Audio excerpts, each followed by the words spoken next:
ഇവിടെ നമ്മൾ പരിചയപ്പെടുത്താൻ പോകുന്നത് നമ്മളൊരു പുതിയ പ്രൊഡക്റ്റാണ് സ്മാർട്ട് പ്രൊജക്റ്റ് എന്ന് പറയുന്നത്.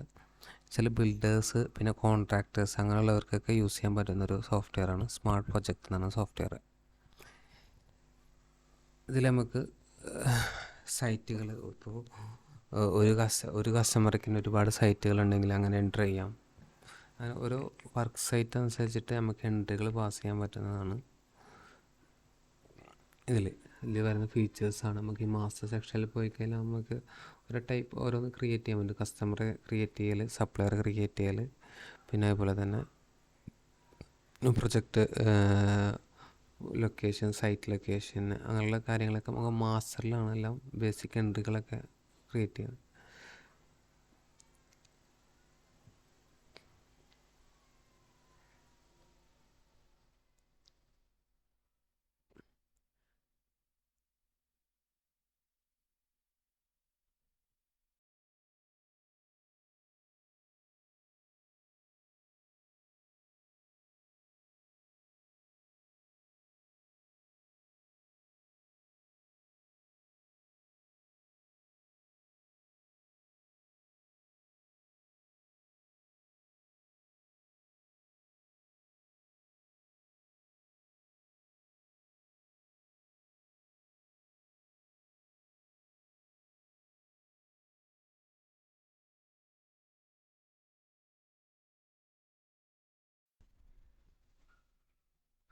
പിന്നെ നമുക്ക് പ്രൊജക്റ്റുകളുണ്ട് ക്രിയേറ്റ് ചെയ്യുന്നത്. അതിൽ നമുക്ക് പ്രൊജക്റ്റ് ക്രിയേറ്റ് ചെയ്യുമ്പോൾ തന്നെ പ്രൊജക്റ്റിൻ്റെ പേര്, പിന്നെ കസ്റ്റമറുടെ പേര്, പിന്നെ അതുപോലെ തന്നെ നമുക്ക് ഈ പറഞ്ഞ പോലെ ലൊക്കേഷൻ ഇപ്പോൾ നമുക്കൊരു സൈറ്റിന് ഉണ്ടെങ്കിൽ ആ സൈറ്റിൽ ഏത് ലൊക്കേഷനിലാണെന്നുള്ള രീതിയിൽ കൊടുക്കുന്നതാണ് ലൊക്കേഷൻ. പിന്നെ ടൈപ്പ് എന്ന് പറയുമ്പോൾ നമുക്ക് ഇങ്ങനെ ഫുൾ കോൺട്രാക്ട് ഉണ്ടാകും. പല ടൈപ്പ് കോൺട്രാക്ട് ഉണ്ടാകും. ചിലപ്പോൾ നമ്മൾ മെറ്റീരിയൽ വിത്തൗട്ട് മെറ്റീരിയൽ ആയിരിക്കും, ചിലപ്പോൾ മെറ്റീരിയൽ മാത്രം, അങ്ങനെയൊക്കെ നമുക്ക്, അല്ലെങ്കിൽ സൈറ്റ് മാനേജ്മെൻറ്റ് മാത്രമേ ഉണ്ടാവുള്ളൂ. കസ്റ്റമറായിരിക്കും ഫുള്ള് ലേബേഴ്സിന്, പിന്നെ അതുപോലെ മെറ്റീരിയൽ സപ്ലൈക്ക് കസ്റ്റമറായിരിക്കും. അപ്പോൾ നമുക്ക് ഡിഫറെൻറ്റ് ടൈപ്പ് പ്രൊജക്റ്റ് ടൈപ്പ് നമുക്ക് ക്രിയേറ്റ് ചെയ്യാൻ പറ്റും. അതിനനുസരിച്ചിട്ട് നമുക്ക് കമ്മീഷൻ സെറ്റ് ചെയ്യാം. അപ്പോൾ അതിനനുസരിച്ചിട്ടായിരിക്കും നമുക്ക് ഇതിൻ്റെ റിപ്പോർട്ടും കാര്യങ്ങളൊക്കെ ജനറേറ്റ് ചെയ്യുന്നത്. അപ്പോൾ നമുക്കിവിടെ ഇത് കമ്മീഷൻ എത്ര ഓരോ 10% 50. അപ്പോൾ അങ്ങനെ ഇഷ്ടമുള്ള നമ്മളെ അനുസരിച്ചിട്ട് നമുക്ക് കമ്മീഷനും കാര്യങ്ങളൊക്കെ ഓരോ കോൺട്രാക്ട് വൈസ് നമുക്ക് എന്ത് ചെയ്യാം, ടൈപ്പ് അനുസരിച്ചിട്ട് നമുക്ക് പ്രൊജക്റ്റ് നമുക്ക് ഡിവൈഡ് ചെയ്ത് കാണിക്കാം. അങ്ങനെ അപ്പം പിന്നെ അതുപോലെ പ്രൊജക്റ്റ് എപ്പോഴാണ് സ്റ്റാർട്ട് ചെയ്യുന്ന ഡേറ്റ്, പിന്നെ എൻഡ് ഡേറ്റ് നമ്മളൊരു സുമാർ ഡേറ്റാണ് കൊടുക്കുന്നത്. പിന്നെ എസ്റ്റിമേറ്റ് എമൗണ്ട്, നമ്മൾ ആ പ്രൊജക്റ്റിന് വേണ്ടി എത്രയാണ് എമൗണ്ട് എസ്റ്റിമേറ്റ് ചെയ്യുന്നത്, ആ എമൗണ്ട് കൊടുക്കുന്നു. പിന്നെ അതുപോലെ തന്നെ സ്റ്റാറ്റസ് നമ്മൾ എന്ത് ചെയ്യുക വെച്ചാൽ കൺഫേം ആയിട്ട് കൊടുക്കുന്നത്. പിന്നെ ആക്ച്വൽ കംപ്ലീഷൻ ഡേറ്റ് അത് നമ്മൾ ടിക്ക് ചെയ്തിട്ട് നമുക്ക് എന്ത് ചെയ്യാൻ പറ്റും, അൺടിക്ക് ചെയ്തിട്ട് ഇടാൻ പറ്റും. അത് പിന്നീട് നമുക്ക് പ്രൊജക്റ്റ് കംപ്ലീറ്റ് ആകുമ്പോൾ നമ്മുടെ അപ്ഡേറ്റ് കൊടുത്തിട്ട് നമ്മൾ എന്ത് ചെയ്യേണ്ട ആവശ്യം.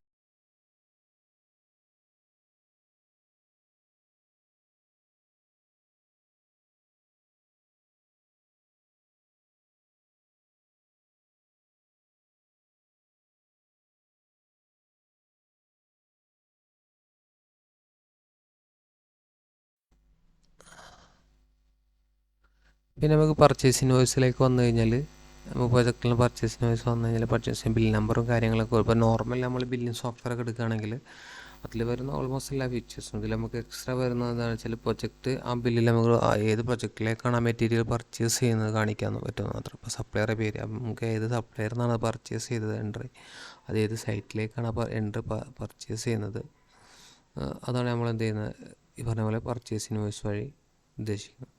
നമുക്ക് അതിനനുസരിച്ച് റിപ്പോർട്ട് പാസ്സാകും. അപ്പോൾ അതിൻ്റെ റിപ്പോർട്ട് നോക്കുമ്പോൾ ഇന്ന സൈറ്റിലേക്ക് നടത്തിയ പർച്ചേസ്, ഏതൊക്കെ പർച്ചേസുകൾ നടത്തിയിട്ടുണ്ട്, അങ്ങനെ റിപ്പോർട്ടുകൾ നമുക്ക് ഇങ്ങനെ ചെയ്യുമ്പോൾ നമുക്ക് റിപ്പോർട്ട് ജനറേറ്റ് ആവുന്നു. അപ്പോൾ നമുക്കത് പ്ലംബിംഗ് മെറ്റീരിയൽസ്, അതിൻ്റെ എൻട്രി, ക്വാണ്ടിറ്റി കൊടുക്കുന്നു, വാങ്ങുന്ന റേറ്റ് കൊടുക്കുന്നു, സേവ് ചെയ്യുന്നു.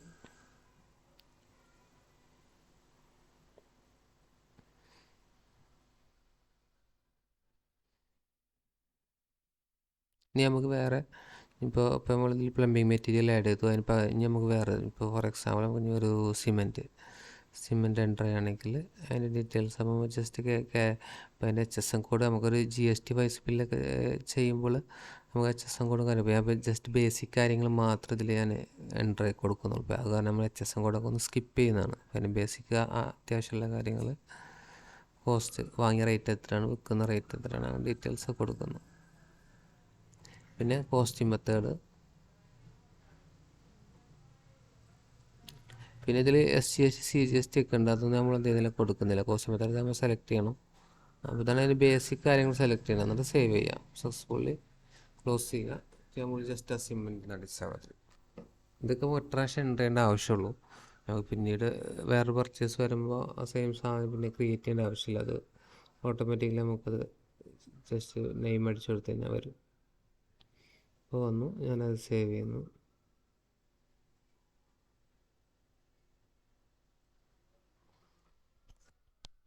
പിന്നെ അതിലേക്കുള്ള നമുക്കൊരു ലേബർ സപ്ലൈ വരും. അപ്പോൾ ലേബർ സപ്ലൈ എന്ന് പറയുമ്പോൾ ഇപ്പോൾ നമുക്ക് പറഞ്ഞ പോലെ തന്നെ ആ പ്രൊജക്റ്റിൻ്റെ പേര് കൊടുക്കുന്നു, ഏത് ഡേറ്റിനാണ് ലേബേഴ്സ് കൊടുക്കുന്നത്. ഇപ്പോൾ നമുക്ക് അത് പറഞ്ഞ പോലെ പെർമനൻറ്റ് സ്റ്റാഫൊക്കെ ഉണ്ടെങ്കിൽ അവർ പേര് വൈസ് കൊടുക്കാം.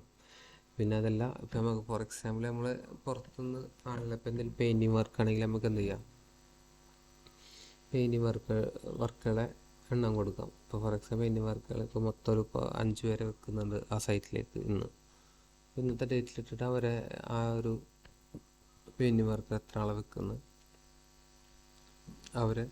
അവർക്കൊരു ആ പെയിൻറ്റിങ് വർക്കുള്ള എമൗണ്ട് പറഞ്ഞ പോലെ നമുക്ക് ഇഷ്ടമുള്ള എമൗണ്ട് 950 ആണെങ്കിൽ 950 നമുക്ക് സെറ്റ് ചെയ്ത് വെക്കാൻ പറ്റും.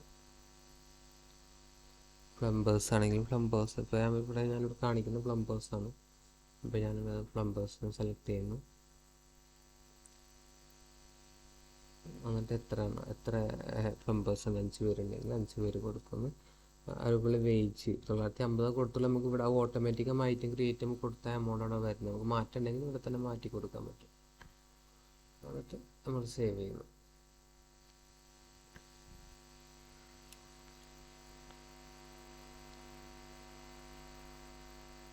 ജസ്റ്റ് ഇങ്ങനെ ഓടിച്ച് പറയണം, വെച്ചാൽ നമ്മളൊരു ബേസിക് ഫീച്ചേഴ്സ് മാത്രം ജസ്റ്റ് ഞങ്ങളൊന്ന് പരിചയപ്പെടുത്തുക എന്നുള്ള മെത്തേഡ് ഉദ്ദേശിക്കുന്നത്.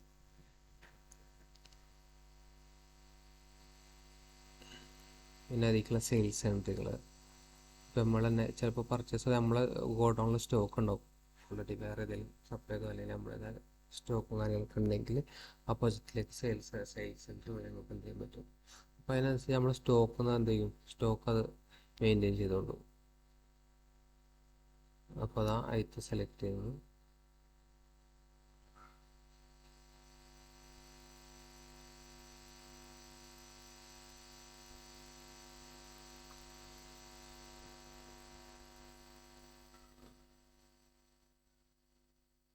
നമുക്ക് അതിൻ്റെ ഇപ്പം ഏകദേശം 2-3 എൻട്രികൾ സെയിൽസ് ഇപ്പോൾ കാണുമ്പോൾ ബേസിക് എൻട്രികൾ വരുന്നത്. പിന്നെ നമുക്ക് പോയി കഴിഞ്ഞാൽ പിന്നെ അക്കൗണ്ടിങ് സെക്ഷനിലൊക്കെ ഒരു ഡേ ബുക്ക് അങ്ങനെയുള്ള കാര്യങ്ങളാണ്, ഞാൻ ഇപ്പോൾ ഇത് പറയുന്നില്ല. അപ്പോൾ ജസ്റ്റ് പിന്നെ ഈ പ്രൊജക്ട് സോഫ്റ്റ്വെയർ ബേസിക് ആയിട്ടുള്ള റിപ്പോർട്ട്, അതിൻ്റെ റിപ്പോർട്ട് കാര്യങ്ങളൊക്കെ ഞാൻ ഇതിൽ പറയുന്നത്. അതുപോലെ എക്സ്പെൻസുകൾ നമുക്ക് എൻ്റർ ചെയ്യാം. നമ്മൾ പറഞ്ഞ പോലെ അക്കൗണ്ടിങ് സെക്ഷനിൽ പോയിട്ടുള്ള എക്സ്പെൻസുകൾ ഇപ്പോൾ പറഞ്ഞ പോലെ ടൈപ്പുകൾ നമുക്ക് ക്രിയേറ്റ് ചെയ്യാം. പെട്രോൾ എന്നാണെങ്കിൽ പെട്രോൾ ടൈപ്പുകൾ ക്രിയേറ്റ് ചെയ്യാം. അത് ഏത് പ്രൊജക്റ്റിലേക്കാണ് ഇപ്പോൾ സ്റ്റാഫിൽ പോകാൻ അല്ലെങ്കിൽ നമുക്ക് അങ്ങോട്ട് പോയി വരാനുള്ള എക്സ്പെൻസുകളൊക്കെ അതിലേക്ക് എൻ്റർ ചെയ്ത് പാസ് ചെയ്യണം. പെട്രോള് നമുക്ക് എത്ര പ്രൊജക്റ്റ് സെലക്ട് ചെയ്യുന്നു, എന്നിട്ട് ജസ്റ്റ് ഡിസ്ക്രിപ്ഷൻ എന്തെങ്കിലും കൊടുക്കുക. പിന്നെ ഇന്ന ആവശ്യത്തിന് അങ്ങനെ ഇഷ്ടമുള്ള പോലെ ഞാൻ ഡിസ്ക്രിപ്ഷൻ കൊടുക്കുക. ഡിസ്ക്രിപ്ഷൻ കൊടുത്തിട്ടില്ലെങ്കിൽ നമുക്കത് എൻഡ് സേവ് ആവില്ല. എന്നിട്ട് എമൗണ്ട് അടിക്കാം. എക്സ്പെൻസ് ഫ്രോം ക്യാഷ് ആണോ ബാങ്ക് അക്കൗണ്ട് ആണെന്നുള്ള കാണിക്കാനുണ്ട്. നമുക്ക് ക്യാഷ് ബാങ്ക് ഓപ്ഷൻ ഉണ്ട്. ബൈ ഡിഫോൾട്ട് ക്യാഷ് ഏറ്റവും സെലക്ട് ചെയ്ത് എടുക്കുക.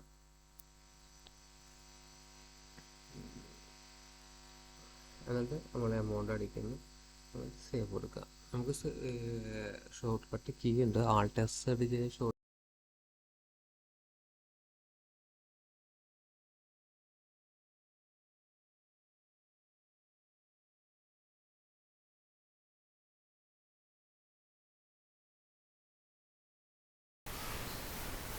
പിന്നെ നമ്മൾ റിപ്പോർട്ട് സെക്ഷനിൽ വേണം പ്രൊജക്ട് വൈസ് എക്സ്പെൻസുകൾ സമ്മറി. ഇപ്പോൾ ഒരു എക്സാമ്പിൾ എടുക്കണം, നമുക്ക് ആ എക്സ്പെൻസിൻ്റെ സമ്മറി ഇപ്പോൾ നമ്മൾ ചെയ്ത എൻട്രി പ്രകാരം നമുക്ക് എന്ത് ചെയ്യാം,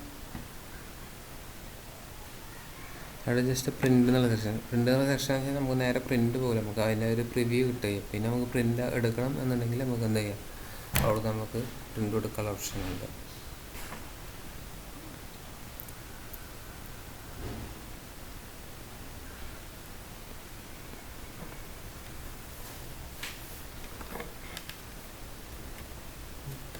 ഇപ്പോൾ ഇത് നമുക്ക് റിവ്യൂവിൽ നോക്കിയാൽ കാണാം, മലപ്പുറം സൈറ്റ്, കസ്റ്റമറുടെ പേര്, അതിലേക്ക് വന്നിട്ടുള്ള എക്സ്പെൻസും കാര്യങ്ങളൊക്കെ, മിസ്ലിനിയസ് എക്സ്പെൻസുകൾ, ലേബർ ചാർജുകൾ, സെയിൽസ്, അങ്ങനെയുള്ള എക്സ്പെൻസുകൾ ടോട്ടൽ, അതിൻ്റെ ടോട്ടലൊക്കെ ആയിട്ട് നമുക്ക് കാണിക്കും.